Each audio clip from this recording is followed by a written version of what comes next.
মাছ তো আমরা অনেক রকম ভাবে রান্না করি। সর্ষে বাটা দিয়ে কই, পোস্ত দিয়ে কই, দই কই, তেল কই, নানান রকম ভাবে। আর সেটা মাঝে মধ্যে খেতে ভালোই লাগে, কিন্তু এই যা গরম পড়েছে, এই গরমেতে আর ওই সমস্ত খেতে একদমই ভালো লাগছে না।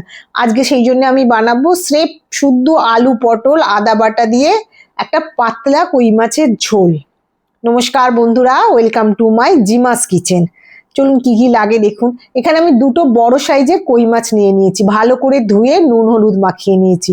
আর এখানে নিয়েছি একটা বড় সাইজের আলু, আর টমেটো একটা হাফ, পটল 4-5টা কেটে নিয়েছি, আদা বাটা, লঙ্কা, জিরে, হলুদ, নুন সমস্ত কিছু আমি ডেসক্রিপশন বক্সে দিয়ে দেবো কতটা করে কি নিয়েছি।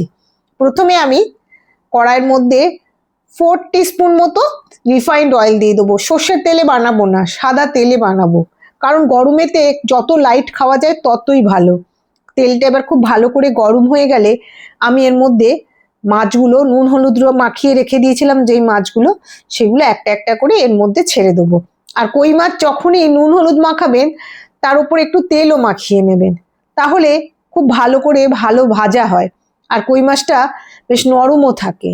আর কই মাছ সবসময় একটু হালকা ভাজবেন, কড়া করে ভাজবেন না।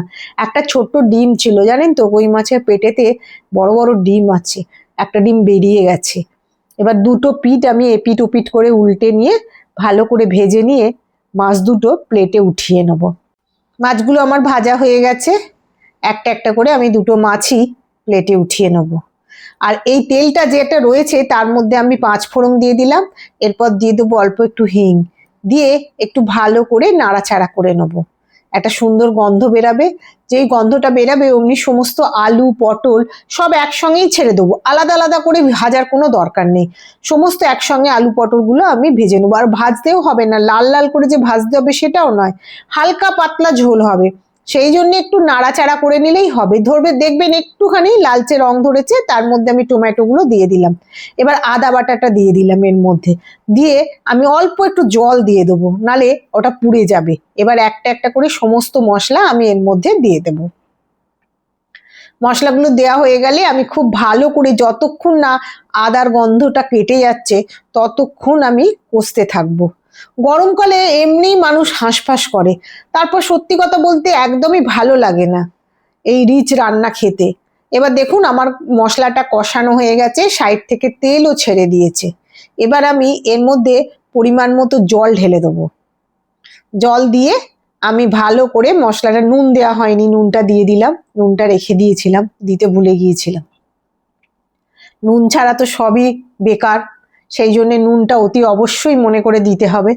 এইবার আমি এর মধ্যে জল দিয়ে দেবো, পরিমাণ মতো জল দেবেন। আমি এখানে দুজনের মতো রান্না করেছি, এখানে আপনারা চাইলে আরো 2 পিস মাছ দিতে পারেন। যেহেতু আমার কই মাছগুলো অনেক বড় বড় ছিল সেই জন্য আমি 2 পিসই রান্না করেছি।